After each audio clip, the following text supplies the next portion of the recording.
Bonjour peuple congolais, ça dépend au Bozali Konanangaï. Là, il y a Christian Boulabia, membre peuple souverain, combattant, résistant, révolutionnaire, PNI, et lobby politicien non institutionnel. Bande Konangaï, Toye, les lots pour Narouloba, Makambouya marche. Makambouya marche, Toko marché, na porte de Pantin. 211 avenue Jean Jaurès, 75 019 Paris. Donc, Essengeli Toya Ebele. Essengeli Toya Ebele parce que, donc, tout défier Félix Antoine Tshilombo. Félix Antoine Tshilombo Boyebi, donc, Azali Moutou Oyo, Babengi est présent protocolaire. Il y a la République démocratique du Congo. Et puis, Azali Kosala du cynisme. Azali Kosala du vrai comme il faut, du faux comme il vrai. Et Bissoto Votaïté. Biso to voté Martin Fayulu Madidi. To voté Martin Fayulu Madidi. Donc voilà, aujourd'hui Félix Batie wana na ba américain. Yangwana donc to izali ko benga na batu. Nyonso boya donc ebele vraiment na porte ya Pantin, na porte à Pantin pour na donc to marcher contre imposture wana contre Félix Antoine Tshilombo puisque azali mutu oyo azali koyoka te. Azali wana Azali conseiller la Rwandais, Azali commissionnaire ya Rwandais. Commissionnaire ya Rwandais, lelo omoni mboka ndenge baby, mboka ndenge comme na désordre donc à cause ya Félix Antoine Tshilombo. Yangwana donc tozali ko benga batu nyonso tuboya le 11 na Paris na porte de Pantin pour na tout défier garçon wana de course ya ba Rwandais. Lelo mboka baby azoko kolobelo ko mokote. Makamwe baby vraiment sérieusement, il ne parle pas. Il est là, il ne se contente que naba mbongo ya voyage. Azako se contenter naba mafia o bazali ko sala ye na cabinet na ye. Donc bande konanga ezali pas mingi et tozali ko marcher aussi pour na ko dénoncer donc tentative oyo ya invention pour la énième fois. Ba Rwandais ba limba kota na mboka na biso ba Tanzanie ba Burundais ba Ougandais.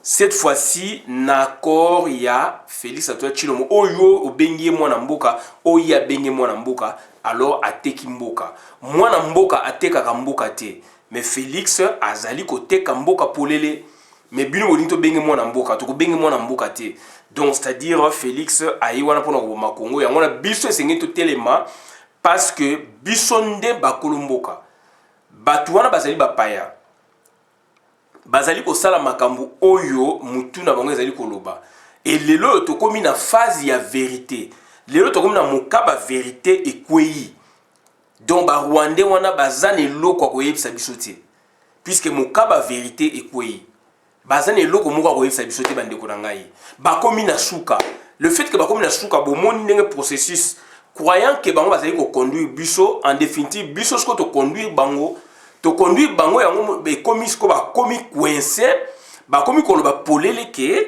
donc cinquième langue na Congo ezalaka te ba komi ko ba clairement que donc bolanda Moïse Nyarugabo bolanda donc ministre de bango ya décentralisation et réforme institutionnelle Azares Rouberwa ba tentative oyo azali ko sala pona ke ba démanteler bandeko na biso alors autochtone ya Fizi, ba démanteler bandeko na biso ba autochtone ya Minembwe, ba démanteler et puis donc baya na force moko armée tripartite ou quadripartite de sorte que baya ba bengana bana mboka et mutazali ko signer cette fois là c'est Hippolyte Kanambete mais ezali donc Félix Antoine Tshilombo. Félix Antoine Tshilombo est-ce que makamana azali ko mona ngote ye mutu oyo bino bozolo ba il faut ya libérer mboka. Ye mutu oyo bino bozali ko mona ye que neti nzambe ndatindela ki bino ye.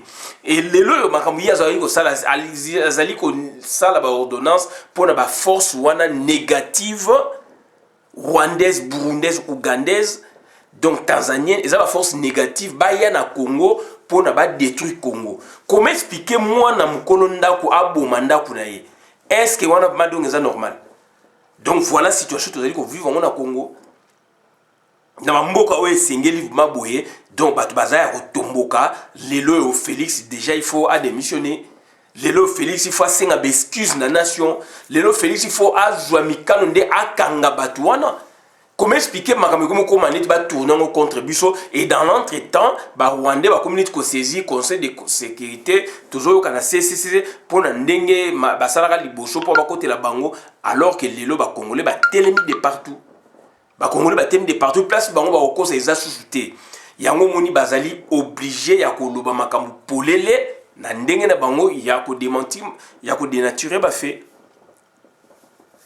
Donc voilà, la situation est wana ya mwana donc toza ko ya pour na ko défier Félix Antoine Tshilombo, ko défier Jeannette Kanambe, ko défier donc Hippolyte Kanambe. Jeannette Kanambe ba ponier chargé à défense. Commission de défense na parlement. Donc parlement ngel bani mi be ko mboka ebimaka na parlement. Donc, la population est indimiée. Alors que l'élection, c'est même la population qui est nommée Bangote. A Elisa Bangote, de Baza, Batoumo Baza, nommé par donc Janet Kanambe. Et si quoi, Bangba, c'est une phase Moussouke, population Chikoyo, de représentant du peuple Bandimi, va créer commission. C'est ça le feeling. Donc, représentant du peuple Bandimi va créer commission. Commission, on va créer, on a Chikoyo, ils que. Commission donc puis suite à un problème militaire problème il y a donc invasion au but de invasion rwando-burundaise donc ougandaise tanzanienne les loyo et que bango bazolo beza ba force négative ezali na Congo ba force wana oya bango ba armée wana libanda et ya epunza donc ebengana donc ba force négative alors que bangonde bazo défendre mabélé bazali ba groupe d'autodéfense populaire. Comment expliquer cynisme et koti na Congo et comment expliquer communauté internationale et kangi munoko alors que armée pona ezwa donc pona que donc président de la République azwa mikano pona que a déclaré guerre. Normalement, il faut passer par donc parlement aussi, il faut donc constitution européenne ça est droit, il y a déclaré guerre, mais du moins dossier on a fait étudier dans le parlement. Mais juridiquement, ça président de la République droit pour nous déclarer guerre. Mais est-ce que on a déclaré guerre contre banani? Banani bazali ko agresser ba Congolais. Est-ce que les Congolais ont agressé ou ont défendre les territoires dans Bango ou bien les Rwandais, les étrangers ou ont agressé Congo? Et puis, si ils ont agressé Congo, comment expliquer agresser Congo, Moutayaka, Bango, Laurent Désiré, Fundaka, tant que Bomier, Hippolyte Kanambe, la décision, donc plainte dans la Cour internationale de justice. Les loyo, Tshilombo, Bengi et Félix Tshisekedi, donc moi, il y a ex-leader, donc. Tshisekedi donc batouana siko ba sali tout bazwa bokonzi bazwi bokonzi na lulinga bango ba yeko joana pona ba signer ba forces étrangères ekota na Congo. Est-ce que ndeko nanga makamone ezali normal ba député o bazali kuna bazana parlement wana donc national bazo koka kolobate du moins ba député provinciaux. Il y a Kivu, donc on a aussi Nord Kivu, bazu décision, bazu qui bali ya ba Congolais, ba tiango devant, ba gangi likola ngomba, ba boy, ba sali donc ba déclaration etc. Mi bali nde bazara bongo. Mi bali bazara ndengwana puisque on est comme iskoyo survie à Congo. Ou tokoti donc na buumbu busoba ou tobimi donc to bateli Congo. C'est ce que do bande ko na biso ya Nord Kivu basali yango. Et yo Congolais donc ozana kata Kinshasa ozosala nini? Yo député il y a province il y a Bas Congo, il y a province il y a Nord Kivu, il y a province ba députés nationaux. O bozali na parlement. Situation zo les gars est ministre ministre au monate. Situation zo les gars est beaucoup ko lobate. Soki bino nyos tous les obo telemi likamona Hippolyte Kanambe okena mino puis Jeannette Kanambe okena mino tala bêtise obo sali siko bo nommé donc bo désigner Jeannette Kanambe qui na commission il y a défense et sécurité na donc éventuellement na Grand Lac alors que donc tu es saka bango Peter Fanaye ba traité makam national na niveau international pour bâtir ça yango ba créer les bino sujet bango ba rwandais pour que ba créer sujet ba pèse importance et que baye ko créer aussi donc Jeannette Kanambe pona lobby akokende en tant que tel puisque ministre de la défense a sale loko moko te donc ou soit il doit se taire ou il doit se taire ou donc bakotinda ye donc bako tia pression de sorte que mutu oyo Félix Antoine Tshilombo donc au gouvernement va balongola ye. Donc c'est-à-dire Jeannette Kanambe donc azali ko jouer ba prérogative il y a ministre de la défense. Il y a un autre bino mutazana défense azana impérium mutazana impérium azana armée donc azali na pouvoir na Congo. Pouvoir na biso na Afrique mingi ezali impérium. Mao Tse-tung Maloba le pouvoir est au bout du fusil. Et qui a le bout du fusil donc qui dispose de ce pouvoir actuellement donc c'est Jeannette Kanambe. C'est Jeannette Kanambe donc qui est aujourd'hui donc responsable numéro 1 il y a gouvernement, enfin il y a pays, il y a régime Toloba. Puisque Azana armée, vous désignez na parlement. Parlement entre guillemets, que peuple ne mutuba, c'est que l'élection, député, représentation, peuple bango, bandimi ko créer commission, donc ça dit parlement. On suppose yebi situation zo leka puna est et yesi koyo botie ye akenegula azali rwandaise azali ndeko ya Hippolyte Kanambe siko a okenegoluka puna nini a okenego créer donc c'est-à-dire dialogue ne ko nini donc ko sangsa peuple nanko et puis ko créer donc accord moko boye pona peuple wana bandeko na bango bakoma ba congolais non seulement basenga nationalité congolaise puisque elle est une et exclusive cette fois-là donc Jeannette Kanambe a violé constitution donc a violé ba loi ya république batwana ba ko pesa bango nationalité ndi ba pesa ki ba soda tolobaka yango ça fait 5 ans 6 ans donc balingi donc c'est dire kokoti sa batuna bango bakoma ba congolais par fraude na sens wana sur base d'accord mbalamoko il y a pas question ya nationalité pour étudier il y a pas question pour mbalamoto basali basini d'accord batona mbalamo automatiquement liste des alliés batona mbalamo donc c'est-à-dire donc bosini d'accord donc il y a cessé le fait à bobo donc implicitement bosali yango explicitement vous les reconnaissez comme ba congolais. Pona donc bobo yango do et comme il faut que na tribunal et tribunal siko ezali neza maboko na bango. Donc voilà ndenge baolinga bakotsa batuana et batuana le fait que baba Kinyarwanda tambo sala accord bino bolinga bo sala accord tambo sala accord puisque moi si wana zo ma bino nde na nzela ya accord tambo sala accord automatiquement batuana bakomba congolais d'où automatiquement vous reconnaissez la 5e langue na Congo. Est-ce que batu oyo bo nommé bo désigner muto boza mayele Daniel Safu naza koloba makamu yo zali ko ganga libanda ozana kati est-ce que makamu zo mona ndeko lézère ngai mona mokolo lopango est-ce que yo ndeko lézère boza ko mona makamu o Jeannette asali yango bino batu mutu bonome bango kuna nazwi bino comme échantillon représentatif ya batu wana bino bolobaka boya kusaba débat lokuta makamu wana aepsa bino fara donc 5e langue bimili bana boyo makamu susu siko bayeli bino siko bino bo créer commission wana bino ba congolais ndeko lézère naza lobela yo na Daniel Safu bino mutu bo créer commission wana pona ke bo désigner donc Jeannette donc présidente ya commission ya défense et sécurité pour na Congo na but nini na finalité nini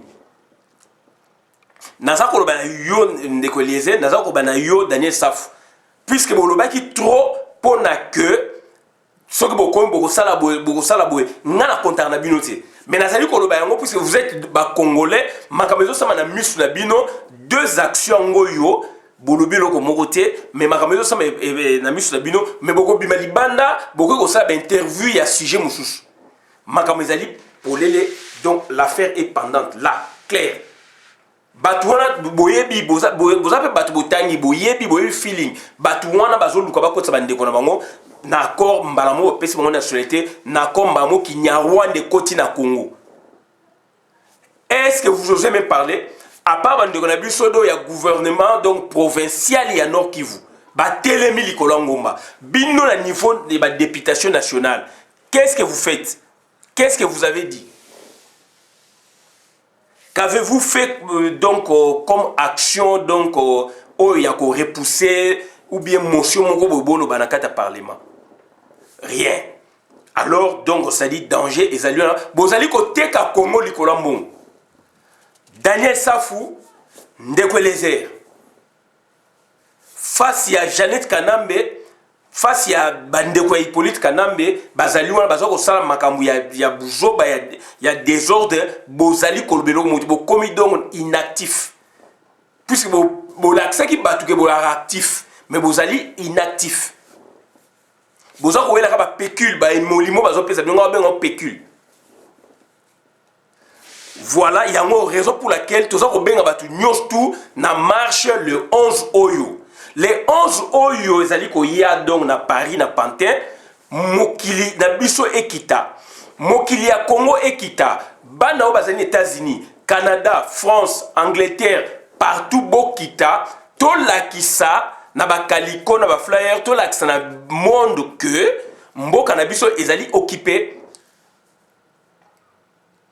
Mboka na biso ezali occupé documentaire moi sinanga bia landaki ya Kagame à travers le monde ndenga zwaka ba Rwandais ba Rwandaises a pesi bango ba bourse libanda ba ke le temps ba Canada ba nini avec mission ba filer ba opposant na bango et ba opposant na bango bazo bonga bango mingi na libanda à partir filature wana documentaire mutesale azali mundele donc makama Paul Kagame aye bani monde entier sort na ezali scellé sort ya Hippolyte Kanambe ezali scellé.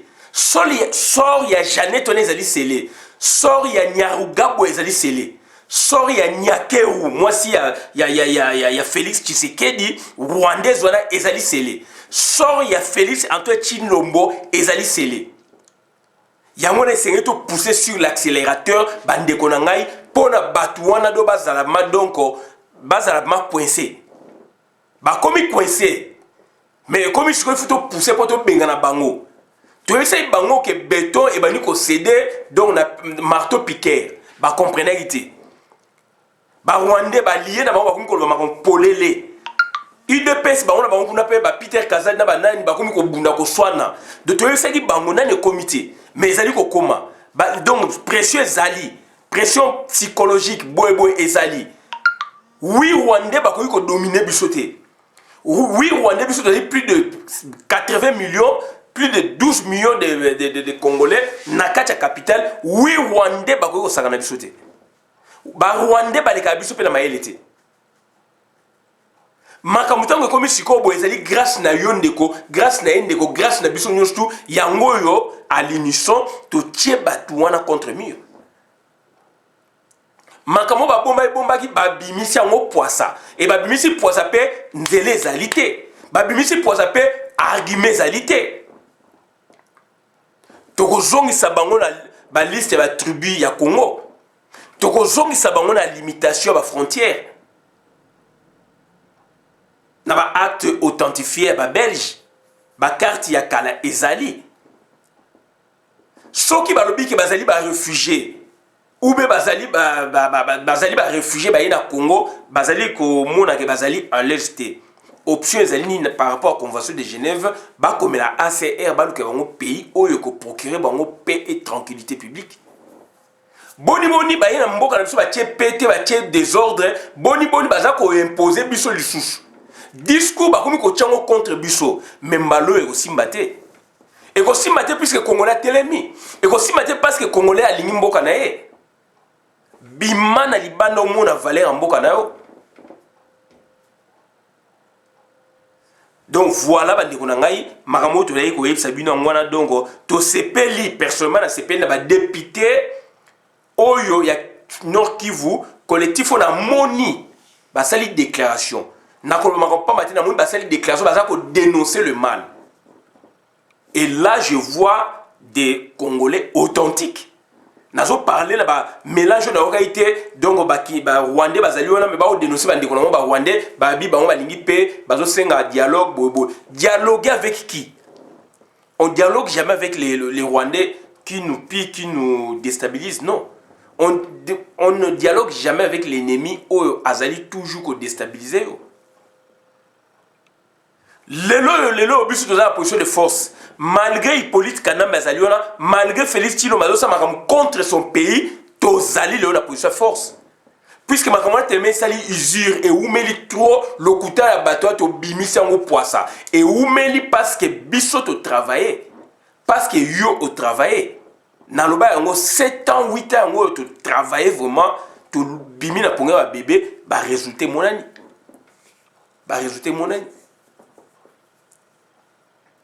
donc bandiko nanga voilà raison fondamentale. Il y a marche il y a le 11 novembre na porte des Panthères pour humilier Félix Antoine Tshilombo. Ce garçon ne mérite pas d'être là à la tête de notre pays.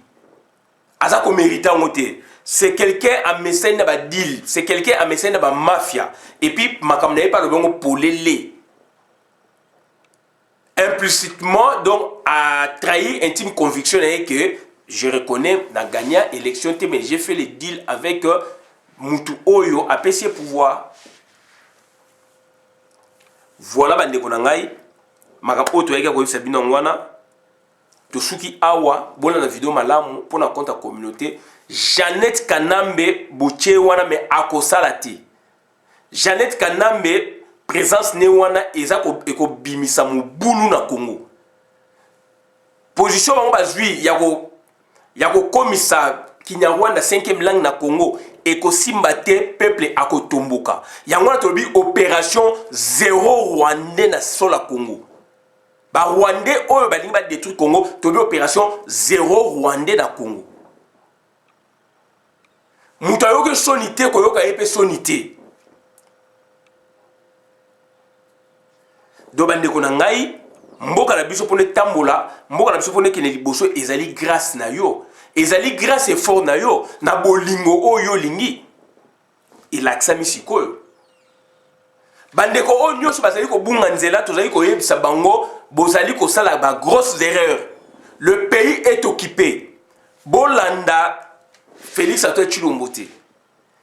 Il fait partie intégrante ya ba occupant lelo na parti na ye. Yonde ko ozali ko landa ye. Oteki mboka ndenge mona Félix. Ozali ko landa Nyakeru. Oteki mboka ndenge mona Félix.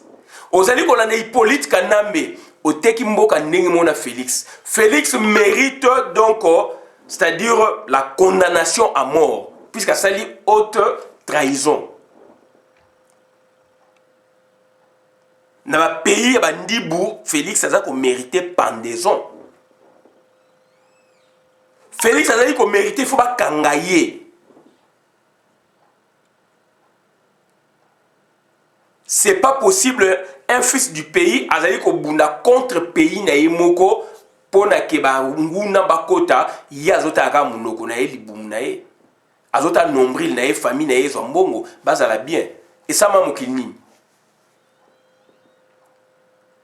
wa puissance élevée il y a patriotisme wa puissance élevée il y a unité nationale wa puissance élevée il y a congolais et pris d'amour pour dégager les étrangers.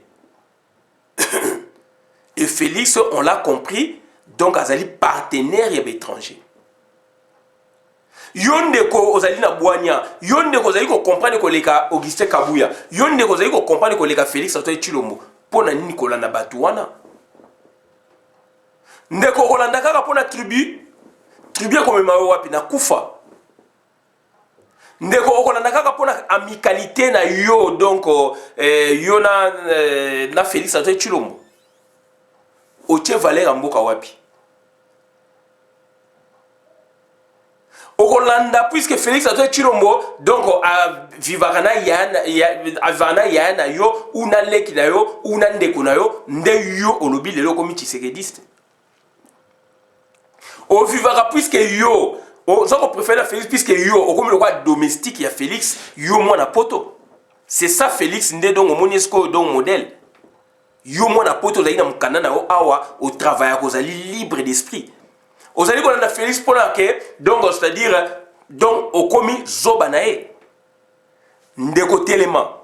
ndeko telema puisque mboka na biso ebungami mboka ezali ko sesengama il faut kozongisa mboka mutu akozongisa mboka ezali yo peuple mutu akozongisa mboka ezali ngai peuple yango na bandeko na ngai tozali kosenga na bino bolingo boboto to na kati na bino oyo tolobi kaka ezali donc kobengisa bato mpona marche ya le 11 novembre na porte de Pantin tozali kosenga na bino boya na ba drapeau ya makila ya Congo tokotumba yango sur place à nouveau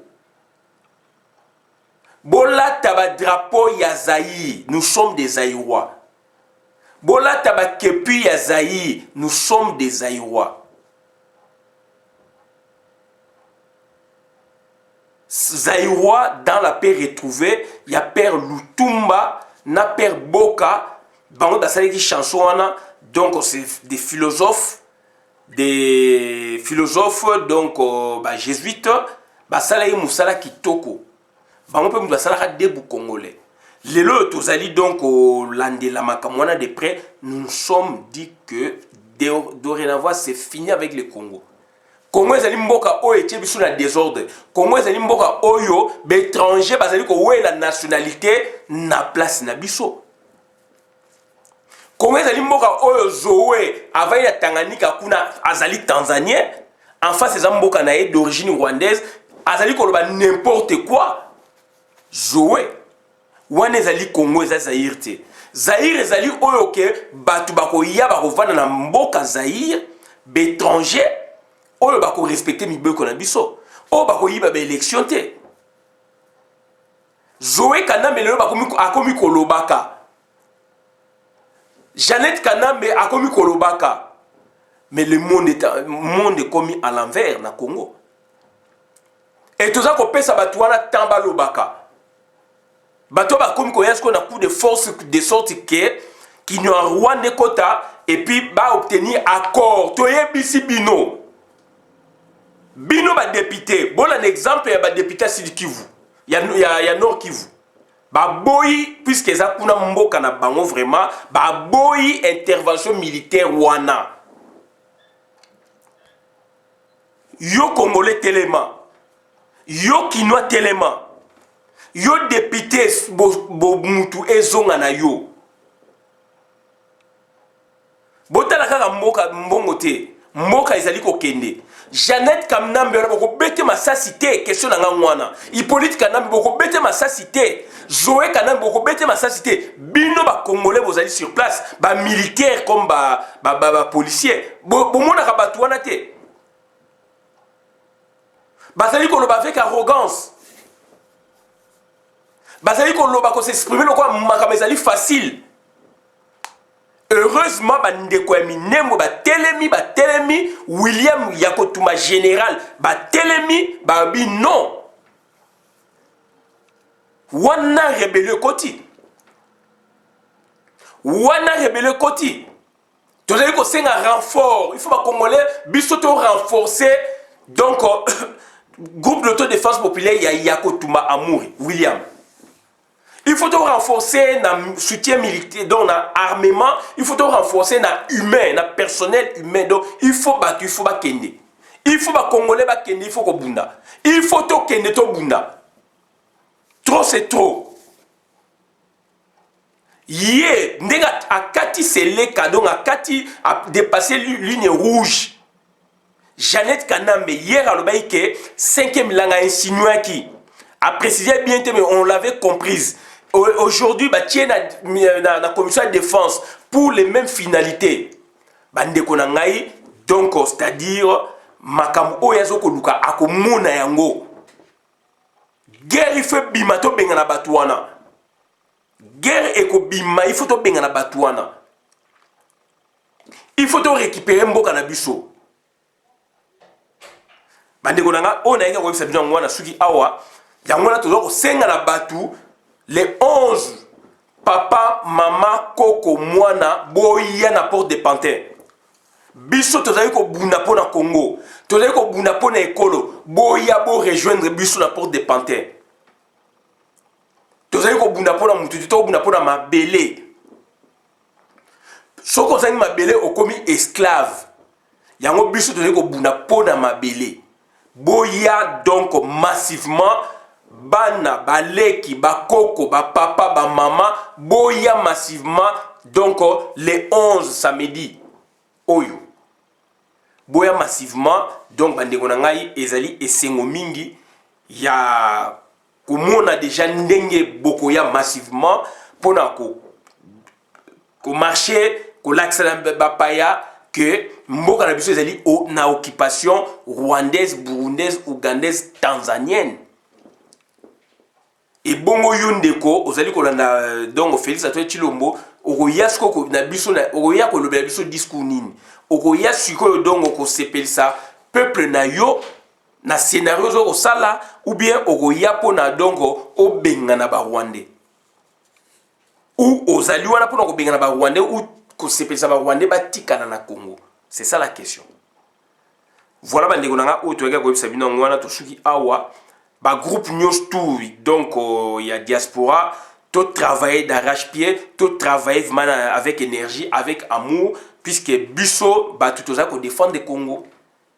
Papa Liaou okomone le sous-souté. Papa Ileo okomone le sous-souté. Papa Tshisekedi okomone le sous-souté. Papa Mobutu okomone le sous-souté. Basi ba kufa ba defendaki Congo na ndenge ba defendaki biso peto ko défendre Congo na ndenge o pe biso to ko défendre mais batu wana bateka e Congo te. Papa Lumumba, papa Kasavubu, Bolikango bazali belé. Papa Simon Kimbangu bateka e Congo te. Congo pe ezali à vendre te. Yangone sengeli bango ba bundaki batikeli biso biso pe photo bunda po to tikela bana na biso ainsi de suite périmètre moko ya Congo bakozwa yango te.